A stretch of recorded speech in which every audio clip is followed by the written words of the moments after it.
안녕하십니까. 증시각도 TV 시청자 여러분, 오늘 또다시 여러분 앞에 돌아왔습니다. 홍익희 선생님과 함께하는 홍익희의 대한민국 무역사 시간이 여러분 앞으로 돌아왔습니다. 네, 선생님 어서 오십시오. 예, 안녕하세요. 네, 안녕하십니까. 그동안 우리가 사실은 가슴 벅찬 이야기들 참 많이 했어요. 그러니까 전쟁의 폐허 속에서 머리카락 자르고 뭐 미역 캐고 뭐 갈대로 뭐 벽지 만들고 뭐 등등등 해가지고 그다음에 이제 중공업까지 넘어가서 기틀을 잡고 이제 제대로 된 나라 모양을 세우는 데까지 가면서 정말 가슴 뜨거워지고 우리 선배님들, 우리 아버지 어머님들이 얼마나 고생을 많이 했는지, 그리고 또 그 자원 배분도 생각보다는 상당히 잘 됐다, 이런 생각을 많이 했는데 사실은 이런 빚만이 있었던 건 아니었죠. 굉장히 어둡고 그 이면에 축축한 부분들, 그리고 그 이면에 희생되거나 굉장히 고통을 당했던 사람도 굉장히 많았던 게 사실인 것 같습니다. 맞습니다. 오늘은 그 얘기를 한번 다뤄보죠. 예, 그러시죠. 우리가 이제 산업화 과정에서 정말 나라꼴을 이제 갖추기 시작하면서 거기에는 사실은 대통령을 포함한 경제 강요들이나 그 다음에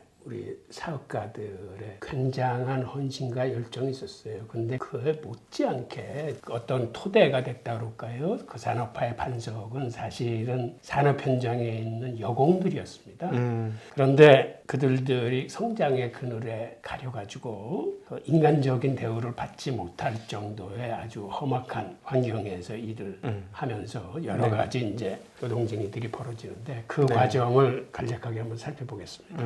우선 박정희가 1961년에 5.16 쿠데타를 일으키고 난 다음에 가장 먼저 한 일 중에 하나가 노동조합을 전면 해체한 사건입니다. 그전에는 그럼 노동조합이 다 있었다는 얘기네요? 어느 정도 있었어요. 네. 그런데 노동조합을 해체하고 한 석 달 후에 새로운 노동법을 만들어서 발표했는데 근데 그게 이제 어떤 성격을 갖고 있냐면 기존의 노동조합법보다는 훨씬 엄격하게 여러 가지 규제를 가하는 반쪽짜리 법이에요. 그러니까 겉으로는 법이 있는데 실제로는 여러 가지를 제한하는 그런 법들. 예를 들어서 노조 설립 자체를 어렵게 만들어버렸어요. 그 다음에는 노동조합이 정치 활동을 하지 못하게 만들어버렸어요. 그 다음에 공무원이나 교사는 아예 노동기본권을 박탈해버렸어요. 네. 그리고 노동운동이라는 게 쟁의를 통해서 자기들의 권리를 요구하는 건데 쟁의 자체를 못하게 막아버렸어요. 노동쟁의권이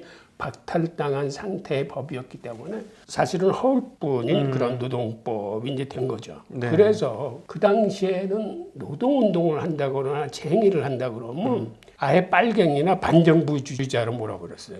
그러니까 노동운동 이코로 빨갱이가 돼버리는 거예요. 네. 근데 빨갱이라는 단어가 그 당시에는 얼마나 무서운 단어냐면 그때는 우리가 전쟁을 겪고 나서 얼마 안 됐었기 때문에 지금 생각하는 그러한 좌파나 이런 공산주의 개념이 아니고 그때는 그 국부법에 의해서 하루아침에 주도세도 없이 없어져 버리죠.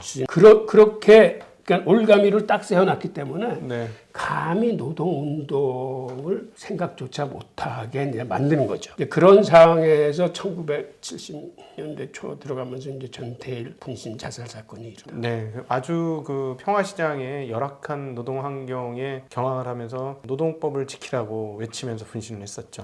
맞습니다. 네. 사실은 전태일 열사 때문에 우리 대한민국의 근로자들이 노동법에 대해서 비로소 눈을 떠요. 아, 이런 게 있었구나. 사실은 전태일 열사도 노동법이 있는지도 몰랐어. 그 당시는 사회 자체가 워낙 일자리가 없기 때문에 그러면서도 농촌에서는 먹을 게 부족해서 이 보릿고개를 넘어갈 때거든요. 그러니까는 한 입이라도 더 얻는 게 중요할 때가 돼서 한 입을 덜 수 있으면 특히 그 여아로 태어난 아이들은 서울에 이제 식모살이를 보낸다거나 혹은 서울에서 일자리가 있으면 봉급이 많지 않아도 가서 굶지만 하고 먹을 수만 있으면 밥만 먹으면 오케이다. 이렇게 올려보낼 때예요. 네. 아니 근데 그렇게 못 살고 힘들었는데 그렇게 애를 많이 낳았어. 한 4-5씩 없는 집이 없었어요. 그렇죠? 그러니까 이게 사실은 시대적 상황하고 맞물려서 일어난 거긴 하지만 그 당시 여공들은 굉장히 비인격적인 대우를 받고 근무를 했거든요. 우선 노동 근로 시간이 굉장히 많았어요. 그 당시에는 하루에 14시간 정도 일하는 게 보통이야. 보통이죠. 그 다음에 그 시간도 일을 더 부려먹으려고 예를 들어서 청계천의 그 봉제 공장 같은 경우는 한 층에 층고가 한 3m 되는데 이걸 사실은 반을 잘라. 그럼 2층으로 만드는 거지. 2층으로 만들어. 그래서 일었으면은 잘못하면 천정에 닿기 때문에 제대로 일어서지도 못하게 네. 계속 앉아서 일하게끔 만들고 이랬거든요. 공장이 어느 정도 열악하냐면 햇볕이 잘 안 들어와. 그러니까는 섬유먼지는 엄청나게 많고 먼지도 많고 그러니까 뭐 폐결핵도 예, 걸리고 폐병들 많이 걸렸죠. 눈병도 나고 뭐 이런 식으로 게다가 봉급이나 맞나? 그런 게 아니라 봉급이 당시 차 한 잔에 50원이었는데 그 여공들 일당이 하루에 50원이에요. 커피값 요즘에 3,000원 또는 4,000원인데 일당이 3,000원 또는 4,000원이었다는 얘기네. 요즘에. 요즘 돈으로 3, 4,000원. 그러니까 전태일이가 이제 그런 환경에서 일을 하면서 자기도 힘들지만 여공들이 그렇게 힘들어하고 병에 걸리면 업주가 고쳐주는 게 아니라 폐렴 같은 게 걸리면 그냥 잘라버려. 그거 편들다가 전태일 같이 잘리고. 사실 전태일은 기술자여서 월급이 조금 더 많았죠. 그렇죠. 예. 남자들은 이제 재봉사를 거쳐서 이제 재단사가 되는 네, 고조로 들어갔다가 재봉사가 됐다가 이제 재단사 이렇게 올라가는 건데 전태일이도 사실은 근무할 적에 월급이 너무 작아서 청계천에서 집이 도봉산 아래 창동이었는데 이걸 버스값을 아끼려고 맨날 걸어 다녔던 사람. 아니 그 거리가 도대체 얼마야? 15km에서 20km 되겠다. 그러다가 노동법에 대해서 근로기준법이 있다는 거를 1968년에 전태일이가 우연히 알아. 이게 대단한 거예요. 그때 법조 책들은 거의 대부분 한문이었잖아요. 그렇죠. 토시, 의 뭐 이런 것만 빼고 전부 한문이었잖아요. 그래서 근로기준법을 읽어보고 그 해설서를 또 찾아서 공부하고 그러면서 아 이게 우리가 최소한의 근로 조건조차 지켜지지 않고 있구나. 네. 그러면서 현실에 이제 분노하기 시작하는 거예요. 그래서 본인이 처음으로 노동운동을 조직합니다. 그게 1969년 6월 달인데. 바보회라고 하죠. 맞죠. 네. 이름이 바보예요. 그리고 이제 본인이 어떤 그 부당성을 알리기 위해서 설문조사도 만들어서 뿌리고 그 다음에 서명도 받고 네. 해서 이제 언론기관이나 이제 진정을 하고 그래요. 그러다 보니까 업주들이 보기에 즉 자본가들이 보기에는 네. 빨갱이가 한 놈 나타나. 그렇지. 큰일 났네. 이거 냅두면 이거 월급 올려달라 그러고 아이고 그러면 어떡하나 뭐 이렇게 되겠죠. 그래서 이제 빨갱이로 몰아가고 그런 과정에 아 이래서는 안 되겠다라고 자기 한 몸 바칠 각오를 하고 네. 분신하기 전에 이 양반이 대통령한테 편지를 하나 써요. 그 내용이 참 아니 글을 굉장히 잘 써요. 그러니까 사실 굉장히 노력했다는 사람이 대학생 친구 하나만 있었으면 소문이 없겠다라고까지 이야기를 했던 사람인데 그때 그 글을 보면 그 배움이 없음에도 불구하고 정말 열심히 노력했다라는 게 느껴질 정도로 글을 굉장히 잘 쓰죠. 제가 그래서 그 대통령한테 쓴 편지는 한번 읽어드리고 싶어요. 아, 네. 예. 존경하는 대통령 각하 중략 시다공들은 평균 연령 15세의 어린이들로서 하루에 90원 내지 100원의 급료를 받으며 하루 16시간 작업을 합니다. 저는 도저히 이 참혹한 현실을 받아들이지 못하겠습니다. 1개월에 이틀 쉽니다. 이런 휴식으로선 아무리 강철 같은 육체라도 곧 쇠퇴해버립니다. 숙련요공들은 대부분 안질과 신경통, 신경성 위장병 환자들입니다. 그 다음에 호흡기관 장애로 또는 폐결핵으로 많은 숙련요공들은 생활의 보람을 못 느낍니다. 기업주는 건강진단을 시켜야 함에도 2명이나 3명 정도를 지정하는 병원에 형식상으로 보내서 검진을 마칩니다. 엑스레이 촬영 시에는 필름도 없는 촬영을 하며 아무런 사후 대책이 없습니다. 나라의 경제 발전을 위해서는 어쩔 수 없는 실태입니까? 왜 현사에는 그것을 알면서도 묵인하는지 저의 좁은 소견으로서는 도저히 알지를 못하겠습니다. 이 모든 문제들에 대해 한시바삐 선처 있으시기를 바랍니다. 1969년 12월 전태일 이렇게 편지를 써서 보내거든요. 그리고 이제 문진자살을 하고 돌아가면서 어머니한테 그런 말을 해요. 어머니, 저는 모든 사람을 위해 죽습니다. 이 세상의 어두운 곳에서 버림받고 있는 목숨들, 불쌍한 노동자들을 위해 죽어가고 있는 저에게 반드시 하나님의 은총이 있을 것입니다. 어머니 걱정 마세요. 조금도 슬퍼하지 마세요. 내가 못다 이룬 일을 어머니가 대신 이루어 주세요. 라는 유언을 남기고 세상을 떠납니다. 그 어머니 이소선 씨는 정말 이 유언대로 맞아요. 끝까지 활동을 했던 분이셨죠. 그때 전태일 열사의 나이가 22살이에요. 그러니까 참 철이 어려움 때문에 빨리 철이 들었다 이런 생각도 들고. 그 성계천 봉제 공장에 그 다닥다닥 붙어 있는 그 상가에 일하는 우리 여공들의 숫자가 27,000명이에요. 그러니까 얼만큼 그렇게 좁은 공간에서 고생했는지를 알 수 있는 거죠.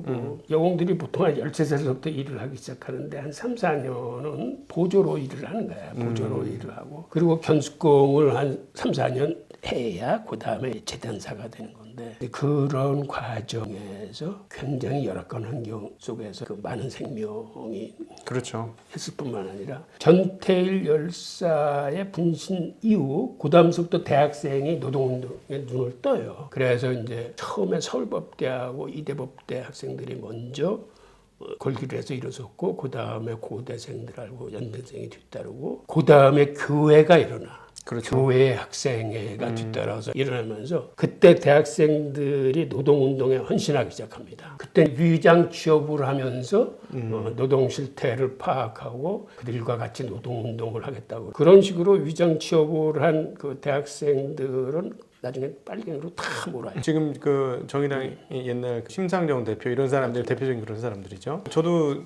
재미나게 이 재미나는 표현은 맞지 않습니다만 이 이야기를 저도 보면서 아주 얌전한 분 한 분을 이 전태일 열사가 끄집어내죠. 누구냐면은 문익환.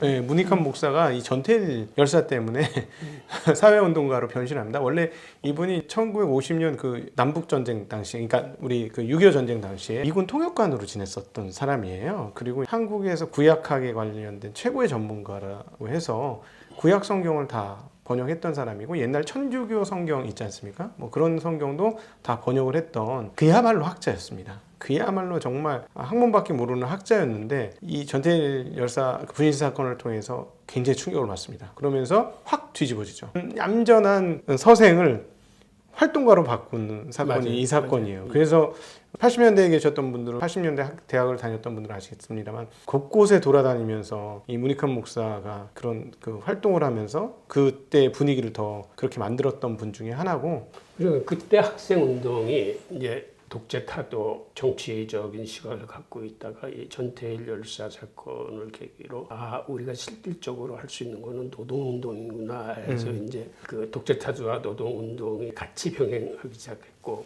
그런데 제가 여기서 재밌다고 하면 뭐하지만 유대인들이 걸어온 길하고 우리가 걸어간 길하고 이게 비슷해요. 아 그래요? 이게 왜 그러냐? 신기하네요. 20세기 초 그러니까 1900년대에 들어와서 2차 대전 일어나기 전까지 1940년대까지 이 1900년 초에 러시아에서 그 황제 암살 사건이 벌어지면서 그 배후에 유대인들이 있다 그래서 러시아와 동구에서 유대인 박해와 학살이 시작됩니다. 네. 그래서 이때 자그마치 260만 명이나 되는 아시케나지들이 아시케나지 미국으로 도망가죠.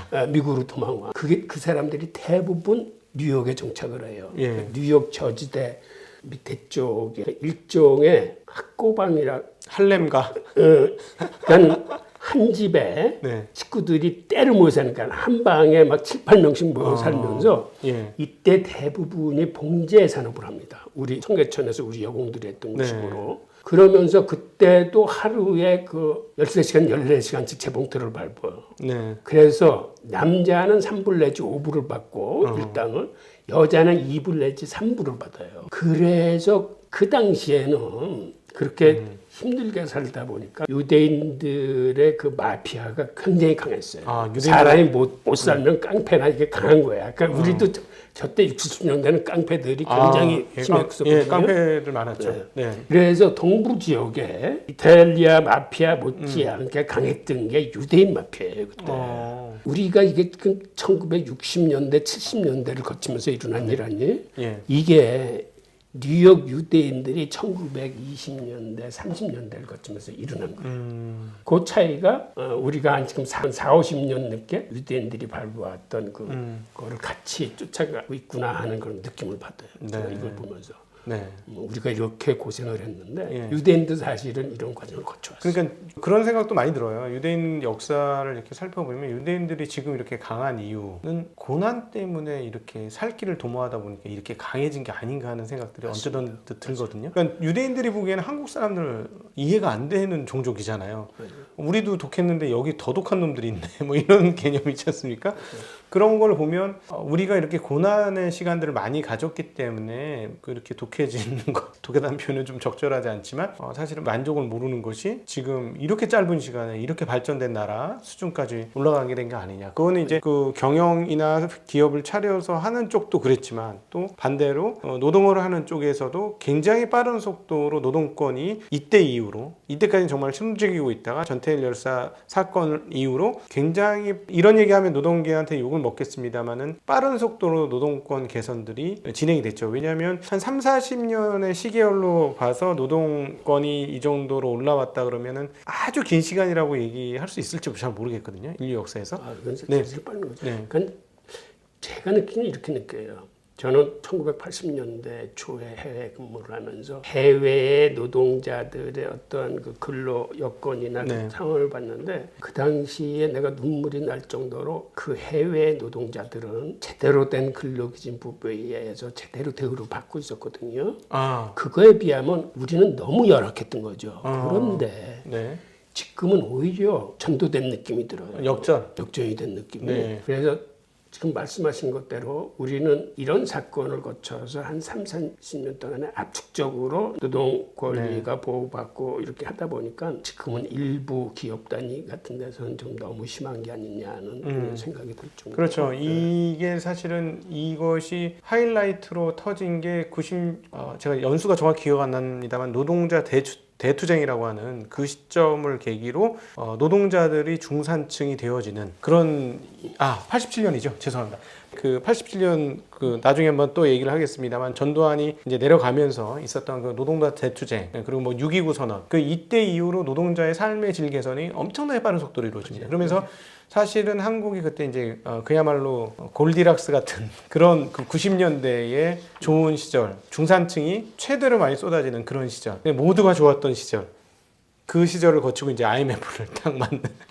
네. 우리나라 그 노동 역사를 보면 대부분 여공들에 의한 투쟁이에요. 남자들이 아니고요. 네. 동일방직 노조 투쟁 1976년, 네. 그 다음에 77년에 박림반적 공쟁, 같은 해 남영 나일론 임금 투쟁, 그 다음에 그 인선사 노조쟁이, 그 다음에 해태제가 혹사 반대 투쟁, 그 다음에 79년에 와해치 무역 폐업 반대 투쟁, 뭐 이러한 모든 투쟁이 다 여공들에 의해서 주도됐습니다. 그렇구나. 그게 우리나라 그 노동 투쟁 운동의 특징이에요. 그렇군요. 그만큼 여공들이 고생을 했고 산업여군이었음에도 불구하고 대우를 못 받고 대우를 못 받았죠. 그 인간적인 막바지에 도달해가지고 이런 쟁의로 회출이 된 거죠.